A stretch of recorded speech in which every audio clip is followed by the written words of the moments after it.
Ha seminato il panico davanti a una discoteca di Padova, arrivando ad aggredire con lo spray urticante un automobilista.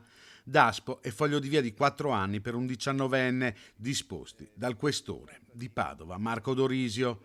Secondo la ricostruzione della polizia, domenica scorsa, alle 4 di notte, il 19enne italiano aveva prima colpito con una bottiglia di vetro il lunotto posteriore di un'auto su cui si trovavano due ragazze, poi aveva spruzzato il gas urticante in faccia al conducente, un 26enne, che aveva perso il controllo del mezzo andando a sbattere contro una vettura in sosta.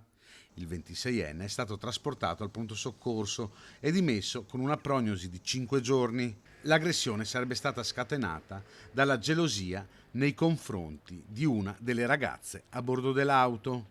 Le volanti della questura, intervenute dopo diverse segnalazioni al 113, hanno trovato il 19enne trattenuto da un addetto alla sicurezza della discoteca.